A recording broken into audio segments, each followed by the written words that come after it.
Hi, it's Scott, ROCKFILE, back with a podcast review for you. Let's talk about the 1972 film, Aguirre, The Wrath of God, in its 4K edition. Well, if you listen to my podcast, you know I've been going through some old movies, some of which I've never seen, some I haven't seen since I was a kid. This is one I have never seen. Recently got a 4K release. It was very, very well budgeted. It wasn't expensive at all. Matter of fact, there is a U.S. release that is more expensive than the foreign release, and the foreign release has more extras. Aguirre, it looks like Aguirre, it's Aguirre, The Wrath of God. It looks like Aguirre. Came out in 1972, is written and directed by Werner Herzog. He is a famous director. He's done a lot of documentaries. He's done a lot of films. And it stars Klaus Kinski, who at the time was very young and as edgy an actor as he always was. Rumors were they were both hard to get along with. They filmed it between West Germany, Mexico, and Peru. It was filmed on location. This goes into that genre of film that was probably harder to make than what came out, much like Sorcerer, the William Friedkin movie. They took vast amounts of cast and equipment into the jungle to film it as real as they could, and you deal with all that jungle stuff. The opening scene of the film, and by the way, it's not in widescreen. For a 1972 film, maybe they just couldn't get widescreen cameras into the jungle, I guess. I don't know. But the first scene is basically like a documentary. It's the side of a mountain, and there's all these peoples, these Spanish conquistadors. The movie takes place in the 1500s. Spanish conquistadors, slaves, warriors, people in armor. They're carrying parts of everything from cannons to you name it down the side of a mountain. Like, this goes on. The camera is right there, and you see some of the actors walk by, and you see some other people, extras and stuff, walk by.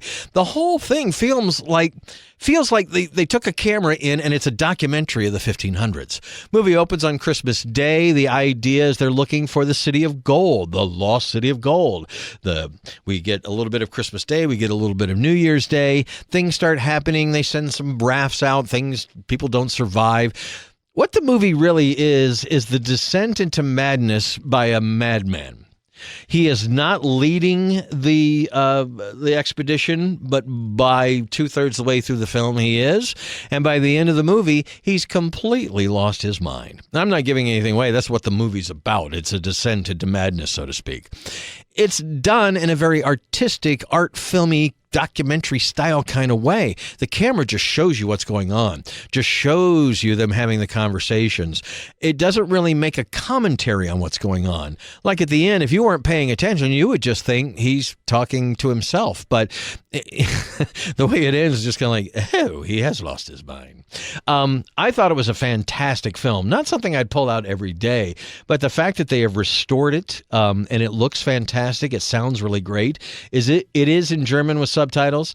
Like I said, all of it was filmed on location. It looks amazing. This new 4K edition, I believe it's from Kino Lorber.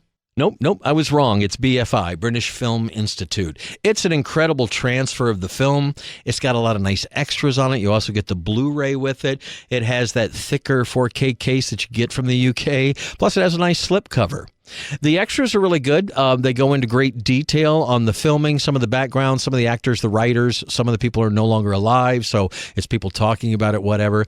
It's not a plethora of stuff, but it's a lot more than the Shout Factory put on their U.S. release, and they're charging a lot more for it. I picked up mine from the atomicvideostore.com. I would highly recommend them for import stuff like this. This is not the first movie that I've been able to pick up an import version cheaper than the U.S. version, and it's been as good, if not better. I do a lot of pre-orders from them now because, well, they get me stuff on time. They ship me stuff early. They're incredible with packaging, unlike Walmart and Amazon and places like that. Plus, they carry a lot of movies that you're not going to find anywhere else. There are other boutique labels like it, but I find not only is the Atomic Video Store cheaper than most of the others, they have free shipping over $50, and because I live in Alaska, they don't charge me tax, or even Amazon charges me tax. So anyway, I picked up this movie because I've heard so much about it, and I'm a fan of Werner Herzog's later stuff. I'm a fan of Klaus Kinski. I am currently waiting on this new 4K edition of Klaus Kinski's version of Nosferatu. I have not seen it since I was like in high school or college, and it's in the mail right now. Unfortunately, a lot of these free shipping things are media mail, and it takes 2 weeks or longer to get here into Alaska. But anyway, I will get to that Klaus Kinski movie when I get to it. If this sounds like your cup of tea, I would highly recommend seeing it. It often winds up in the Times Magazine top 100 films of all time. It's considered one of Werner Herzog's better films. It's not for everybody. Like I said, it's kind of a conquistador drama, madman losing his mind. They're on a quest to find the lost city of gold. They deal with locals, arrow fire, animals, disease, everything that you can run into in the jungle happens to these guys in the 1500s that they're looking for this fable city of gold. Everybody in the movie's great. The cinematography is incredible, even though it's a square picture with black bars on the sides.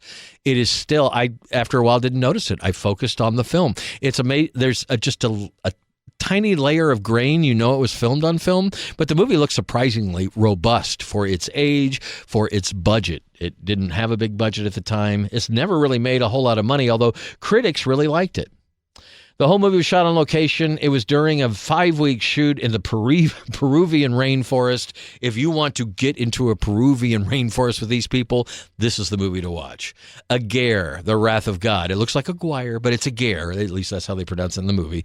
And it's available now from BFI, and in the United States, it's available from Shout Factory. I would highly recommend the movie if it sounds like your cup of tea. If conquistadors looking for the lost city of gold and going slowly mad in the 1500s doesn't sound like your cup of tea, well, then wait for my next review.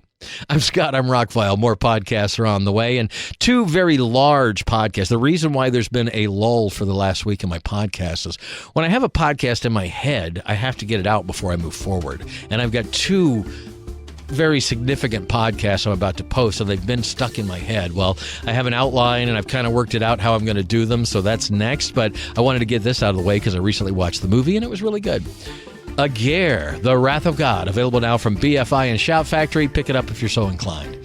Thank you for listening. Have a spectacular day. Please like, share, and subscribe.